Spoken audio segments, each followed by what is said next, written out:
Assalamu alaikum everyone. Today we are going to look at the merits of democracy. It's going to be a series of lecture and we are going to delve deep into the concept of democracy, its merits, its demerits, the kinds and the tests of democracy. Everything is going to be covered in this series of lectures. So please do subscribe my channel. It won't take more than 5 seconds. Let's get started. What are the merits of democracy? We are going to discuss one by one each of them in detail. Well, let's get started. First of all, it stands for the welfare of the people.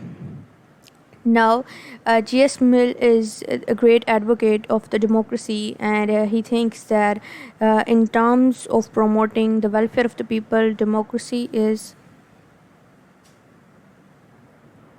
It's because of the two major reasons. First of all, that it is the democracy which enable the individuals to, raise voice for their rights, for their interests, and secondly, because the people have themselves elected their representatives, so there is a sense of belongingness to the government and to the country's laws, because the country's laws are made in keeping in view the opinion and needs of the people. So everybody then works hard for the common welfare because they know that it's their government, it's their community, and it is their laws which they have to follow. Secondly, it is based on equality. First of all, it tends to advocate for the political equality. And what's the political equality is that one person, one vote, there is no criteria. It's the universal suffrage. There is no criteria of property or education or anything to make the people eligible to vote. So everybody is eligible to participate in the governing business, and it also rejects the aristocratic belief. Now, the aristocratic belief is that there are a few people who are naturally endowed with the capabilities to govern the other people. So some people are born to rule and the others are born to be ruled. However, democracy says that the people are sovereign and the people are subjects, because it's among us the people, it's the common people who gets elected to the government. So those elected to the government becomes the sovereign. They have the authority, and the people are the subjects. They are ruled. So the people are the rulers and to be ruled. So it also rejects the inequalities and privileges that were common in the feudal societies. In the medieval feudal societies, there were from 5th to 9 to 15th century. So it does not promote the inequalities on the basis of land, property, means of production, or anything. All or equal when it comes to the social privileges, when it comes to the political right, civil rights, etc. Now, the next thing is that it upholds liberty and fraternity. Now, the democracy gives us the political liberty. And what's the political liberty? It's the liberty to hold political office, the government office. It's the freedom to criticize the government and to cast your vote and elect your favorite representatives. And also the freedom of speech, expression, association. You can form your own parties. You can influence the public opinion towards yours opinion. So what else is that? When in democracy there is a popular control and responsibility. Popular control in a sense because people elect the representatives, so they are responsible. The elected people are responsible to the common public, because after a certain period of time there will again be the elections, and the people will be able to either decide themselves either to elect those people again or not, keeping in view their previous government efficiency and record. So G.S. Mill defined the democratic government as it's the government where the people exercise power by the deputies periodically elected by them. Deputies are here regarded as the representatives elected by the people. Next is that it advocates an efficient form of government. Now, where there is popular control, there is popular responsibility. By democracy, as I have previously explained, that the elected representatives are responsible to the people. So people in the next elections can change the government by not selecting the previous people who were elected, and the laws are according to the opinion and wishes of the people, because the people sitting in the government are elected by the general public. So the government is of the people, so the laws will also be made according to the needs and opinions of the people. And here in democracy, the people can influence the discussions and the policies of government. So it gives us an efficient and good government. However, if we see in dictatorships, the people have literally no role.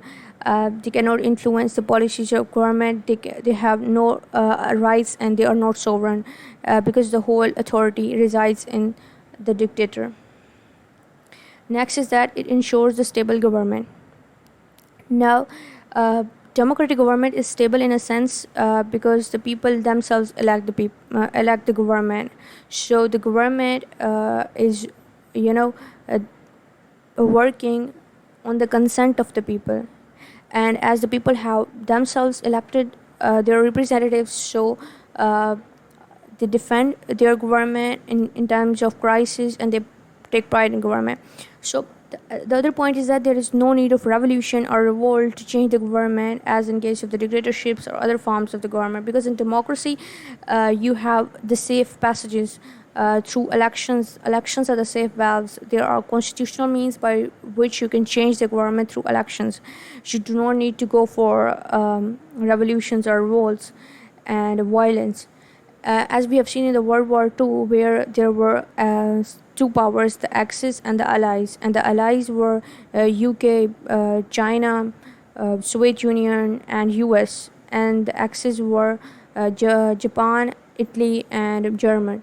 So the Axis power were dictatorships, and the Allies powers were democracy. So it was a war between democracy and dictatorship, and we saw at the end of the day that democracy won, the Allies won the World War II. So because it was democratic government was strong, it was stable. Next is that there is a great educative value through democracy.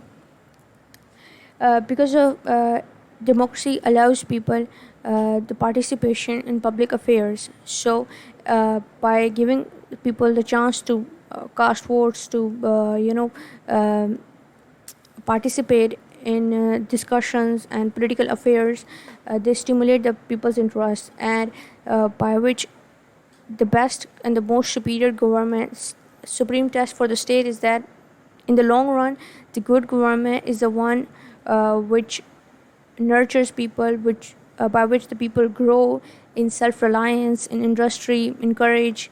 They are morally strong. They have a good character, because democracy instills civic sense. Now the people knows their responsibilities, they knows their rights. The people tend to work more in cooperation. So it kinds of provides democracy provides a school for the citizenship, because usually when a common man is do not have knowledge of the political affairs or the situations going on in their country, but by participating in the discussions, by participating in the political business, they get to know more about the politics, and they get a civic sense. The next is that democracy is based on the optimistic view of human nature. Now Herbert Spencer was actually a socialist, and he showed by his biology and psychology that there are deficiencies in human character and human nature that cannot be removed, even if humans are provided by good environment, by good facilities, training, education, etc. However, quite contrary, democracy believes that human nature, despite certain deficiencies and defects, human nature can be made near to perfect by giving them good living standards, by proper education, by proper training, when there is a better environment. We have an example of Soviet Union, where there were offsprings of peasants, of cobblers, of the lower classes, those people came to the front, and among us those become the scientists and also the generals, etc. The last point is that it's not based on the psychology of fear or power. As we see in dictatorships and in fascism, the power, there is fear and power. Now, the government runs through power and through fear because the people don't have any control, don't have any authority over the government. The authority comes from above, from the dictator. However, in case of democracy, the people are sovereign, the people have the authority, and there is also a responsible form of government, and authority does not come from above as in fascism. So in democracy, authority is a trust given by the people to the elected representatives, and as long as the elected representatives work well, they are in government. And when the people feel that government is not functioning and it's breaking the trust, then in the next elections that government is not selected. That's all about the merits of democracy.